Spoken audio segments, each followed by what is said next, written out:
माने आङो 2008आवनो बे बड'सायाव आङो जइन जादोंमोन। बै समाव आं जेला जइन जायो माने बिराद माबामोन आरो मा होनो थाखा फैसानि माबानि सार्कुलेसननि माबानि अनेक माबा दंमोन आरो खैदां खैफोद दा बिराद जों फेसिं खालामबोनांदों आरो दा दानि फर्जायखौ नायोब्लाथ' अनेक जोङो उन्नतआव फैबाय आरो बै समाव जों जेरैबायदि खामानि मावबोदोंमोन सान हर दा बै समाव स्टाफआबो एसे खममोन आरो थाखा फैसानि जे प्रब्लेमखौ आं लोगो मोनदों लोगो मोनाखै नङा जोंबो माबानानै रुंसारि सिन' बसुमतारी सार बिनि भागीदारि जानानै शेयार खालामनानै जोङो मासे मासेखौ दरमा फ्रि माबा रेगुलार मोनाखैब्लाबो जोङो जोंखौनो बावसोमनानै खामानिखौ मावबोदों आरो जायनि फर्जायाव दिनैसिम बेबादि अबस्थायाव सफैदों आरो आं दिनैसिम बड'सायाव 13 बोसोरावनो आगान होबाय आंबो लाइफखौनो आंनो बावसोमनाय जादों आरो बेहाय आं दस्रा गुबुन साख्रिबो नागिरबायाखै दा बड'सायावनो आं लाइफखौ सेक्रिफाइस खालामनाय बायदि जादों आरो जेरै आंनि एजआ जाहैबाय 40 इयार्स दा 13 बोसोर आङो बे सेक्रिफाइस खालामनानै दं जा एसे मोनजादों बेजोंनो आङो माबादों आङो गोजोननाय मोन्दों बर' हारिखौ जोङो दैदेनगिरि जायाखैब्लाबो बर' रावखौ बर' हारिखौ मोनसे सिबिनायनि सुबिदा मोन्दों बिनि थाखाय गोजोननाय दं आरो गिबियाव आं जोंनि बड'सा खौरां बिलाइनि गायसनगिरि रुंसारि सिन' बसुमतारीनिसिम आंनि गोसो गोरबोनिफ्राय मान बावग्रोबाय। दिनै बड'सा खौरां बिलाइनि जोनोम सान 24 मार्च थांनाय 1991 मायथाइनि दिनैनि सानावनो बड'सा खौरां बिलाइया जोनोम मोन्दोंमोन। बिनि उनाव दिनै फैयै फैयै गोबां जेंना जेंसिनि गेजेरजों 30 बोसोर आगान होबाय 30 बोसोराव दा बेखिनि बेलायावहाय जों नुनो मोनबोदों जे बड'सा खौरां बिलाइया बर' हारिनि समाजनि आरो बर' राव थुनलाइनि थाखाय गोबांथार बिहोमा होबोदों होननानै आं सानो। फैबाय थानाय समावबो जाहाथे जोंनि बे बड'सा खौरां बिलाइया रायजो राजाफोरनि अनसायनाय आरो मदद मोननायनि गेजेरजों जौगालांबाय थानो हागोन। लोगोसे जोंहा आथिखालाव बर' खौरां बिलाइ फरायग्राफोरनि बेलायावहाय जों एसे बाङाय नुनो मोनो। सिगां समाव बांसिन सोलियोमोन नाथाय आजिखालि बे ससियेल मिडिया ओंखारनायनि जाहोनाव जोंनि खौरां बिलाइ फरायनाय माबाया एसे डाउन जादों। थेवब्लाबो मिजिंथियो जे जोंनि बर' समाजनि गेजेरावहाय बर' राव थुनलाइखौ जाहाथे सिबिनायनि असिलायै जों फैबाय थानाय समाव जोंनि बड'सा खौरां बिलाइखौ जाहाथे रायजो राजाफ्रा अनसायो आरो रायजो राजाफोरनि अनसायनाय मदद मोननायनि गेजेरजों जोंनि खौरां बिलाइया जाहाथे जौगालांनो हायो। बर्थमान जोंनि बे बड'सा प्रेसआवहाय गासै 25 जन कर्मचारिफोर खामानि मावगासिनो दं। बिनिनो 12 जनसोआहाय जोंनि नैबे प्रेसआवहाय राव सोलायगिरि ट्रेन्सलेटर होनो जेनेबा साब इदिटर महरै खामानि मावदों। माखासे 6 जनसोआ बिदिनो DTPआव खामानि मावगासिनो आरो बिदिनो गासै मेसिननिखौ लानानै ओरै अफिसियेल माखासे थाबाय गासै बिदिनो 25 जनसोहा बे प्रेसआवहाय एंगेज जानानै दं आरो बर्थमान जोङो दा 3000सिमखौहाय डिस्ट्रिबिउट खालामो बिनिफ्राय माखासे खिन्थु ट्रेन्सपर्टेसन प्रब्लेमनि थाखायहाय गोजान दस्रा डिस्ट्रिक्टआव सहैहोनो हाया। दा बर्थमान जोंनि क'क्राझार आरो चिरां बे मोननै डिस्ट्रिक्टआवहाय मोजाङै सोलियो। जों सेस्था खालामबाय थादों जे ओरै दुलाराय आसामनि गेजेरावनो जेरेखम बर' गोहोम गोग्लैनाय जायगाफोर बेफोर जिल्लाफोरावहाय जोङो दैथायहरनो सेस्था खालामगासिनो। जिहेथु खय एकदिन मासनि उनावनो जों जाहाथे बे पेपारखौ जोंनि अल आसाम बर'फोर थानाय जायगायावहाय दैथायहरनो हायो बिनि थाखाय जों सेस्था खालामगासिनो। निस्सय मोनसे हारिया जुदि हारि महरै थांनानै थानोब्ला गासैबो बिथिङाव थानांगोन हारिमुनिफ्राय लानानै गासैबो बिथिङावनो जेनेबा बर'नि गेजेराव जोंनि बर' पेपाराबो मोनसे गोनांथार होननानै आं सानो आरो खौरां बिजोंनि गेजेरजों जों गोदोनिफ्राय खौरां फोसावनायनि असिलायैनो जों समाज सिबिदों हारिनि राव थुनलाइफोरखौ सिबिदों होननानै जों बुंनो हायो। थिग बे बेलायावबो जों जुदि बर' पेपार महरै जेनेबा जोंनि रावा भारत संबिजितनि 80 फारिलाइयाव सोसनजानाय हिसाबै बर' रावनि खौरां बिलाइया मोनसे गोनांथार होननानै आं सानो। बे हिसाबै जोंनि गेजेराव फरायगिरिफ्राबो सांग्रां जानांगोन जे दैदेनगिरिफ्राबो आखाय होनांगोन जे जोंनि गेजेरावहाय हारिनि गेजेराव मोनसे पेपारनि गोनांथि बा बर' रावनि पेपारनि गोनांथि।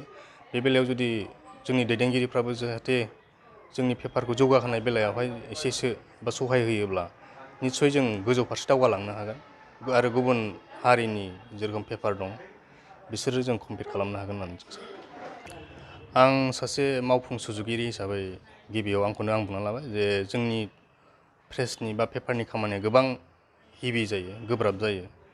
फुंनि 10 रिंगानिफ्राय जागायनानै जोंनि खामानिया हरनि 12 रिंगा अतिरिक्त 11 एखमबा 12आनो जायो 12 रिंगासिम जोङो खामानि मावो आरो सानाव ओरै 10थानिफ्राय लानानै मोनसे 5थासिम जोङो बेखौ हगारो बिनि गेजेराव जों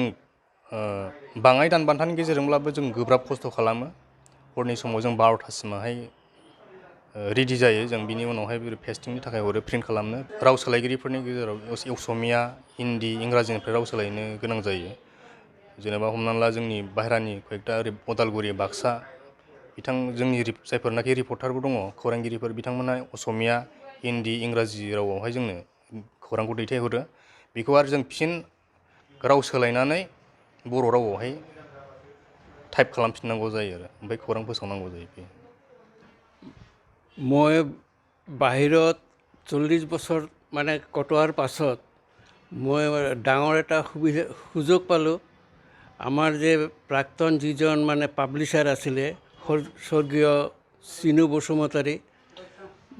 এইটো মোৰ ডাঙৰ ভাগ্য যে তেখেতে মোক এই বড়োচা অৰ্গেনাইজেশ্যনত যোগ দিবলৈ মানে তেওঁ মানে ৰিকুৱেষ্ট কৰিলে আৰু ময়ো মানে আনন্দিত মনেৰে মই বড়োচাত জইন কৰিলোঁ 2001 চনত তেতিয়াৰ পৰাই মই বড়োচাত মানে কণ্টিনিউ কৰিয়ে আছোঁ আৰু এই দীৰ্ঘ ইমান 20 বছৰ হ'ল মই বহুত ঘটনা প্ৰবাহত মই মানে সাক্ষী আছোঁ এই দীৰ্ঘ দিনত আমাৰ আগৰ সেই বসুমতাৰী ডাঙৰীয়াই বড়োচাৰ উন্নতিৰ হকে বড়ো ভাষাৰ উন্নতিৰ হকে তেওঁ যিমান যুঁজ দিবলগীয়া হৈছিল আৰু সেই যুঁজ দিওঁতে তেওঁ যিমান বাধাৰ সন্মুখীন হৈছিল সেই বাধা তেওঁ হাঁহি মনেৰে কাকো একো নজনাকৈ যুঁজ কৰি গৈ তেওঁৰ মানে জীৱনৰ শেষ দিনলৈকে তেওঁ যুঁজ কৰি বহুত উন্নতিৰ পথত তেওঁ আগবঢ়াই লৈছিলে আৰু মই তেওঁৰ সহযোগী হিচাপে এই উত্থান পতনৰ যি মানে খন্তেকীয়া সময়ত মানে আমি ভুগি আছিলোঁ বড়োষা মই তাৰ লগতে মই সকলো বস্তুৱে তেওঁৰ লগতে মই শ্বেয়াৰ কৰিছিলোঁ আজি যিটো অৱস্থাত আছোঁ এই অৱস্থাৰ মানে এই ভাল দিনটোৰ কাৰণে তেওঁৰ অৱদান মই কেতিয়াও পাহৰিব নোৱাৰিম এটা এনেকুৱা সময়ত কেৱল তেওঁৱে নহয় সেই সময়ৰ ষ্টাফসকলেও মানে ইমান কোঅপাৰেটিভ আছিলে আমি মাহৰ পিছত মাহ আমি ঠিকমতে দৰমহা পোৱা নাই তেওঁলোকেও পোৱা নাই কিন্তু এই বড়োচাৰ স্বাৰ্থৰ কাৰণে তেওঁলোকে নিজৰ ব্যক্তিগত সা সুবিধা গোটেই জলাঞ্জলি দি বড়োচাৰ উন্নতিৰ কাৰণে তেওঁলোকে দিনে নিশাই বসুমতাৰী ডাঙৰীয়াৰ সৈতে হাত মিলাই কাম কৰিছিল আজি 31 বছৰ কেনেকৈ পাৰ হ'ল মই নিজৰে আচৰিত লাগিলে তথাপিও এই দীৰ্ঘদিনত যি পালোঁ এইটো মোৰ গোটেই জীৱন মই পাহৰিব নোৱাৰিম আমি যেতিয়া বড়োচা আৰম্ভ হ'ল তেতিয়া মই একদম সৰুই আছিলোঁ 30 বছৰ হৈ গ'ল এতিয়া